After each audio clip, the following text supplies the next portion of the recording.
School जाने वाला एक छोटा सा बच्चा भीषण गर्मी में प्यास से बेहाल था।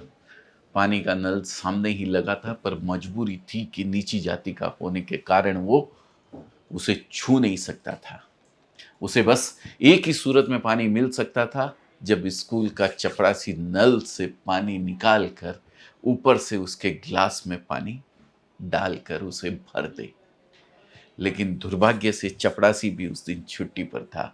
वो बच्चा प्यास से तड़पता रहा, लेकिन घर वापस नहीं गया, क्योंकि उसके अंदर एक और तड़प थी, जो प्यास की तड़प से भी कहीं ज्यादा थी। और वो तड़प थी शिक्षा की, ज्ञान की। दोस्तों, वो बच्चा था भीमराव अंबेडकर, जिसने शिक्षा को हथियार बनाकर हजारों सालों से भारत को जकड़ी भेदभाव और छुआछूत की जड़ों को झकझोर कर रख दिया था। नमस्कार दोस्तों, मैं अजय अजमेरा, अजमेरा फैशन सूरत से एक बार फिर से आप सभी का स्वागत करता हूं आपके अपने YouTube चैनल अजमेरा फैशन में। दोस्तों, आज हम बात करेंगे भारत के संविधान निर्माता, हमारे पहले कानून मंत्री, भारत रत्न डॉक्टर B.R. अंबेडकर की, जिन्हें भारत ही नहीं दुनिया का सबसे विद्वान व्यक्ति माना जाता है। जी हां, साल 2004 में अमेरिका की कोलंबिया यूनिवर्सिटी ने दुनिया के सबसे विद्वानों की लिस्ट जारी की थी, और उस लिस्ट में टॉप पोजीशन पर कोई और नहीं, अपने बाबा राव भीमराव अंबेडकर थे। दोस्तों, इस वीडियो में मैं बाबा साहब के जीवन से मिलने वाली 5 बड़ी लर्निंग्स आपसे शेयर करूंगा, जिन्हें अपना कर आप भी अपनी लाइफ में जबरदस्त सफलता प्राप्त कर सकते हैं। लर्निंग नंबर 1, लीडर बनो और सवाल करो। दोस्तों, मैंने देखा है कि लोग अक्सर सवाल करने से डरते हैं, तब भी जब उनके साथ कुछ गलत हो रहा हो। लेकिन बाबा साहब ऐसे नहीं थे। वे अपने माता पिता से, अपने शिक्षक से प्रश्न करते थे। वे पूछते थे कि मैं क्यों और बच्चों के साथ नहीं बैठ सकता, मैं क्यों पानी अपने हाथ से लेकर नहीं पी सकता, मैं क्यों सबके साथ बैठकर खाना नहीं खा सकता, आखिर क्यों लोग मेरी परछाई से भी बचना चाहते हैं। कोई भी इन प्रश्नों का तार्किक उत्तर नहीं दे पाता था। इसलिए बाबा साहब ने इस अन्याय के खिलाफ शिक्षा को हथियार बनाकर अपनी जंग लड़ी, और हिंदुस्तान को जातिगत छुआछूत की बीमारी से निजात दिलाने में अपना जीवन समर्पित कर दिया। बाबा साहब अपने जीवन में कभी भी सवाल करने से नहीं डरे। यहां तक कि कई बार वे नेहरू जी और गांधी जी जैसे देश के सबसे बड़े लीडर से भी असहमत हो जाते थे, और उनसे भी प्रश्न करने में नहीं चूकते थे। दोस्तों, बाबा साहब की तरह हमें भी निडर होकर सवाल करना आना चाहिए। अगर दुनिया वाले हमसे कहें कि तुम बिजनेस नहीं कर सकते, तो हमारा सवाल होना चाहिए कि मैं बिजनेस क्यों नहीं कर सकता। अगर कोई किसी लड़की से बोले कि वो बाहर जाकर काम नहीं कर सकती, तो उस लड़की का सवाल होना चाहिए कि मैं क्यों बाहर जाकर काम नहीं कर सकती। दोस्तों, अगर बाबा साहब भी जो चलता चला आ रहा था उसे मान लेते, और उस पर सवाल नहीं उठाते, तो शायद आज हम उनके बारे में बात नहीं कर रहे होते। इसी तरह यदि आज आप अपने ऊपर लगी इलॉजिकल बाउंडेशन पर सवाल नहीं खड़े करेंगे, तो कल को आप उस क्षमता को नहीं पहचान पाएंगे जिसके साथ आप आज पैदा हुए हैं। सूरत की बात करूं तो यहां भी पहले एक ऐसी प्रैक्टिस थी जिस पर हमने प्रश्न चिन्ह लगाया। दरअसल यहां कपड़ा मैन्युफैक्चरर सिर्फ होलसेलर्स और ट्रेडर्स को ही माल देते थे, लेकिन अजमेरा फैशन ने इस पर सवाल खड़े किए, और सूरत के कपड़ा बाजार में हम वो पहले मैन्युफैक्चरर बने जिन्होंने छोटे रिटेलर्स और व्यापारियों को माल देने की शुरुआत की। आप भी बाबा साहब के जीवन से सीख लेते हुए लीडर बने, सवाल करें और कुरीतियों को उखाड़ कर फेंक दीजिए। दोस्तों, साथ ही अगर बाबा साहब से मिली इस पहली लर्निंग ने आपके दिल को छुआ हो, तो इस वीडियो को लाइक जरूर कर दीजिए। अब आते हैं लर्निंग नंबर 2 पर, मेहनत करो और आगे बढ़ो। दोस्तों, मैं ऐसे लोगों को तो जानता हूं जो शायद बाबा साहब से भी जीनियस थे, लेकिन मैं ऐसे एक भी व्यक्ति को नहीं जानता हूं जो बाबा साहब जितने मेहनती थे। यूं ही नहीं, उन्होंने लंदन स्कूल ऑफ इकोनॉमिक्स की जो पढ़ाई आम स्टूडेंट्स 8 साल में पूरी करते थे, उसे बस 2 साल 3 महीने में कंप्लीट कर लिया था। यूं ही नहीं, उन्होंने 64 विषयों 64 सब्जेक्ट्स और 9 भाषाओं पर मास्टरी कर ली थी। दोस्तों, वे एक एक दिन में 18-18 20-20 घंटे तक पढ़ाई किया करते थे। एक बार तो उन्हें इस तरह पढ़ता देख लाइब्रेरी में उनसे किसी ने कहा, क्यों तुम हमेशा गंभीर रहते हो, बस पढ़ाई ही करते रहते हो, कभी किसी दोस्त के साथ मौज मस्ती नहीं करते? तब बाबा साहब बोले, अगर मैं ऐसा करूंगा तो मेरे लोगों का ख्याल कौन रखेगा? सचमुच सैल्यूट है उस महान शख्सियत को जो अपने लिए नहीं, अपने लोगों के लिए दिन रात मेहनत करता था। दोस्तों, आप कोई भी काम करें, उसमें अपनी जी जान लगा दें। हमने खुद अजमेरा फैशन की शुरुआत 10 बाई 10 के एक छोटे से कमरे से की थी और आज हम दुनिया के 30 से अधिक देशों में कारोबार करते हैं। ये कैसे संभव हुआ? कठिन परिश्रम, जी तोड़ मेहनत और हमारी टीम की पूरी मेहनत से। दोस्तों, मेहनत वो तीर है जो मुश्किल से मुश्किल लक्ष्य को भी भेद सकता है। इसलिए बाबा साहब की तरह खूब जमकर मेहनत करें और कमेंट में जय भीम लिखकर बाबा साहब भीमराव अंबेडकर को एक बार नमन जरूर करें।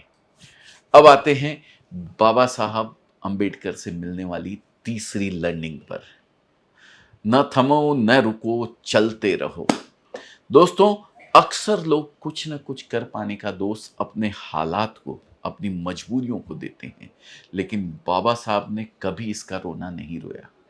6 साल की उम्र में उनकी माँ चल बसी, पर उन्होंने कभी भी माँ की कमी का जिक्र नहीं किया। उनके साथ एक छोटे से कमरे में 10-10 लोग रहते थे, पर उन्होंने इसे ना पढ़ पाने का बहाना कभी नहीं बनाया, बल्कि रोज सुबह 2 बजे उठकर पढ़ाई करने लगे।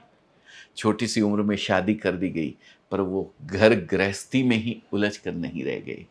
विद्यालय से लेकर कार्यालय तक हर जगह उनका अपमान हुआ, पर वे इससे नहीं टूटे।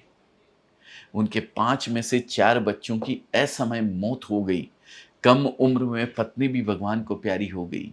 आगे चलकर कई गंभीर बीमारियां भी हो गई, पर इन सब के बावजूद बाबा साहब न रुके न थमे। वे निरंतर अपने लक्ष्य की ओर बढ़ते रहे।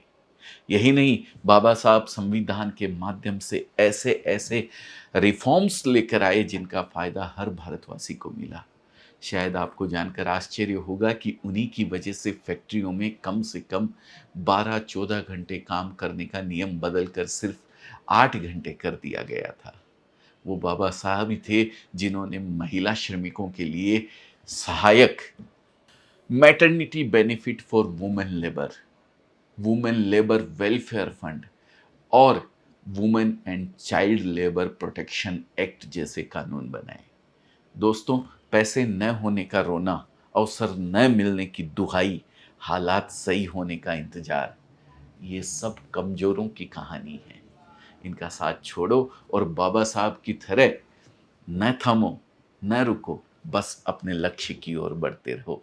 और अगर बाबा साहब से मिलने वाली ये सीख आपको अच्छी लगी हो तो वीडियो को लाइक जरूर कर दीजिएगा। अब आते हैं बाबा साहब से मिलने वाली चौथी सीख पर। सबसे प्यारी, ईमानदारी। दोस्तों, यह आजादी के पहले की घटना है। अंग्रेजी हुकूमत भी बाबा साहब के ज्ञान का लोहा मानती थी और उन्हें पीडब्ल्यू डिपार्टमेंट की जिम्मेदारी सौंप रखी थी। इस विभाग का बजट करोड़ों में था, इसलिए ठेकेदारों में इसका ठेका लेने की होड़ लगी रहती थी। इसी लालच में दिल्ली के एक बड़े ठेकेदार ने बाबा साहब के पुत्र यशवंत राव को पीडब्ल्यूडी का ठेका दिलवाने पर मोटा कमीशन देने का प्रस्ताव दिया। यशवंत राव उसके झांसे में आ गए और अपने पिता से उसकी सिफारिश करने पहुंचे। जैसे ही बाबा साहब ने सारी बात सुनी, वे आग बबूला हो गए और कहा, मैं यहां पर केवल समाज के उद्धार का ध्येय लेकर आया हूं। अपनी संतान को पालने नहीं आया हूँ। ऐसे लोभ लालच मुझे मेरे ध्येय से डिगा नहीं सकते। और उन्होंने उसी रात यशवंत को भूखे पेट दिल्ली से मुंबई वापस भेज दिया। दोस्तों, बेईमानी किसी को एक बार के लिए शिखर पर पहुंचा सकती है, लेकिन वो ईमानदारी ही होती है जिसके बल पर आप शिखर पर पहुंचकर वहां बने रह सकते हैं। अजमेरा फैशन में हमारे लिए हमारे ग्राहकों का ट्रस्ट हर चीज से बढ़कर है। हम खुद भी honesty is the best policy में बिलीव करते हैं, और हमसे जुड़े व्यापारियों को भी हम यही संदेश देते हैं कि पहले ईमानदारी, फिर दुकानदारी। और दोस्तों, अब अंत में बाबा साहब से मिलने वाली 5वीं सीख का जिक्र करना चाहूँगा, और वो 5वीं सीख है, मानवता की सेवा करो। सबसे पहले इंसानियत। दोस्तों, बाबा साहब का पूरा जीवन ही समाज सेवा के लिए समर्पित था। अनटचेबिलिटी के खिलाफ उनकी लड़ाई तो हम सब जानते ही हैं, लेकिन उन्होंने अपर कास्ट के लोगों, खासकर महिलाओं के उत्थान के लिए भी बहुत कुछ किया। बाबा साहब इतने दयालु थे कि एक बार जब उन्होंने देखा कि झाड़ू लगाने वाली एक लड़की को सार्वजनिक नल से पानी नहीं पीने दिया जा रहा है, तो उन्होंने फौरन उस बालिका के लिए एक नया नल लगवा दिया। दोस्तों, बाबा साहब खुद सफल होने के बाद दूसरों को भूल नहीं गए, बल्कि मरते दम तक समाज के लिए काम करते रहे।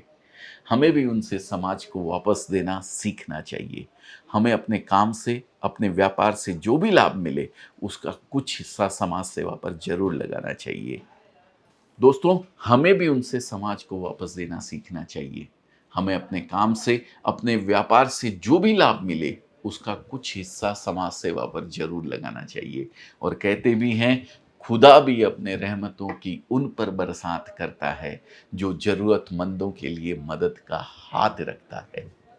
दोस्तों, इसी के साथ में बाबा साहब भीमराव अंबेडकर को सत सत नमन करते हुए आपसे निवेदन करना चाहूँगा कि यदि आप भी मेरी तरह बाबा साहब को दिल से मानते हैं, तो इस वीडियो को खूब लाइक करें, खूब शेयर करें, ताकि बाबा साहब की ये सीख हर हिंदुस्तानी तक पहुँच पाए।